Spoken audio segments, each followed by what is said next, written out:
Hi guys, welcome to Pea Puffer Kingdom. This is episode 18, and this might be the last episode of Pea Puffer Kingdom. I hope not, but it might be. Essentially, this is my 18th episode now, so I have, quite frankly, run out of things to talk about. So rather than giving you fluff and episodes that are just boring and there's not much going on, I wanted to give you an episode which is an update on the tank, and then just to let you know if there's things like, eggs being laid where they hatch and actually have baby pea puffers that are born in the tank, then I will definitely make a new video of that. If there's any kind of unusual behaviour of these pea puffers, I will certainly make a video about that. But yeah, I'm not going to make videos that kind of are just fluff. We all see channels where we watch them and then sometimes they've put an episode out and you think, what was the point in that? So let's do the update on a tank and let's get cracking. So cracking on with the tube effects worm feeding. These guys, as you've seen in videos before, absolutely love these. If you've got anywhere that sells tube effects worms near you, get them because they absolutely devour them. They love them as much as bloodworms. They're thinner than bloodworms and they will chew up a whole bunch really quickly. As you can see, their bellies, this is about halfway through eating the tube effects worms, get very, very full. Especially the females get so bulgy in their stomach. There's Buzz, the bumblebee goby going away, and that is Hermia, the newest pea puffer to the group. She's doing really, really well, doing excellently. She's got great shape. She's super healthy. I put in Pratsy Pro when she went in, so they all got a treatment as well as her. She looked healthy enough, and I thought she'd be fine as she was. This is... I still haven't given him a name. I feel like I gave him a name before, but I've forgotten. Whoops. So this is my bamboo shrimp. Didn't see him for ages. I was really worried about him, wondering if he's getting enough food, but he seemed to have found himself a spot on this end of the tank, the far right, where the filter's actually pushing particles around. So this is the first time I've actually seen him put himself in a useful position for feeding. So I'm hoping he comes back to position a lot. I've been using algae wafers and crumbling them up once they're soft, so that he gets pieces of them. And hopefully he goes back to that and he does well. Where is Buddy? I think this is Buddy on the right. This is one of my females when I had just 3 before, and she's grown a lot. She's doing really, really well, and she's actually getting a lot of mating action from the males at the moment. So I'm wondering maybe she'll start laying eggs soon. And there's Hermia. This is Buzz. Full of character. Always lurking around for worms. As soon as he seems to know, as soon as I start to get ready to get the worms, before I'm even near the tank, he seems to have a sense of it happening. I don't know if that's because the puffers are all at the front, so he knows that's when the feeding time's coming. But he's so funny to watch.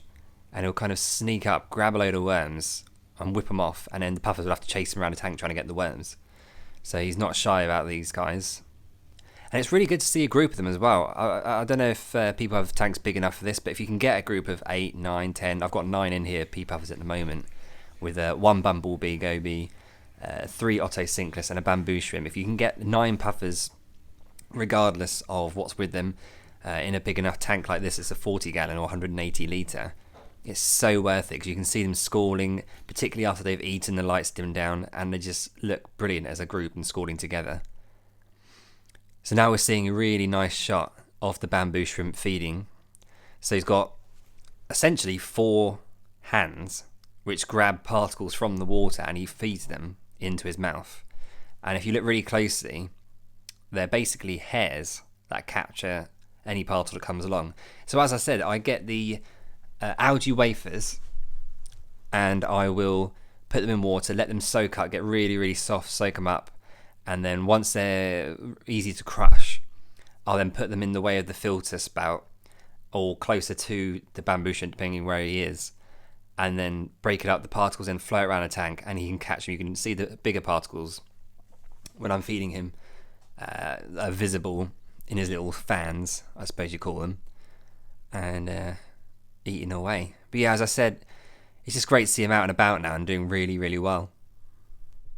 So in terms of the tank, a few things have changed. If we look on the right hand side here, we see we've got the Java fern propagating on this top of this cave here.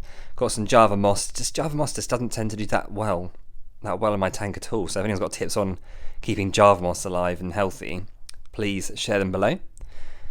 But yeah, all these leaves from the Java fern came from one initial plant, which I got about a year ago now. So the actual plant that I had initially, I believe it's died away now, but the propagating of it has led to this, and we got bigger leaves, much bigger leaves growing here from it.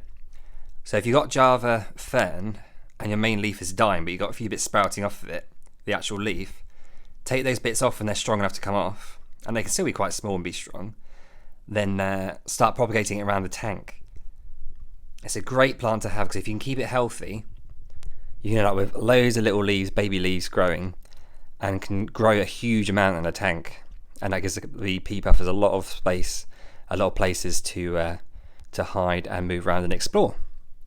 The Anubias I've trimmed down, so trying to pick out the actual individual pieces now. As you'll see, if I can get that to focus, yes, there's that little leaf just off to the right slightly, which is growing out of the Anubias, and this little cut you can see I've made in the stem of it, I guess you call it. And that's how you propagate the Anubias. So you have to do it just before one of the leaf kind of branches out here, and then you get new growth, i.e. this leaf.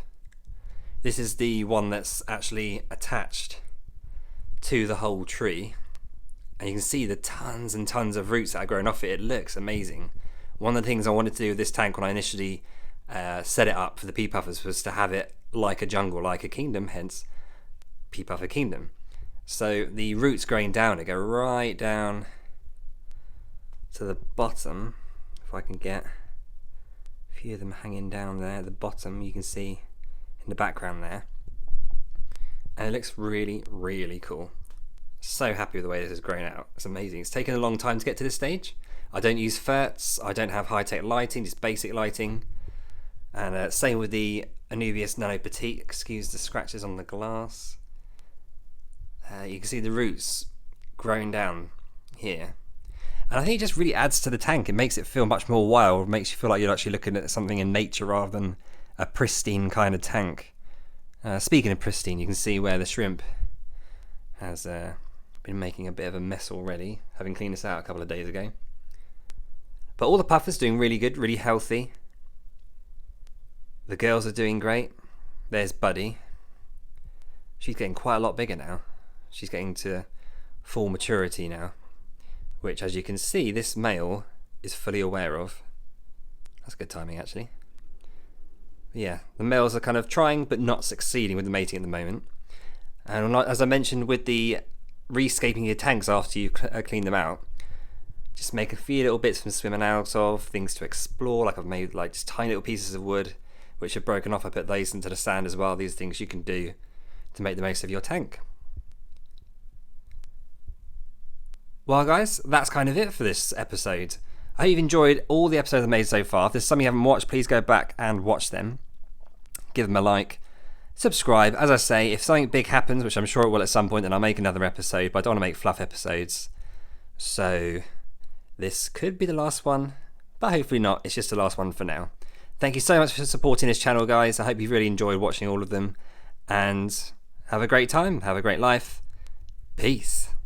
Or should I say peas?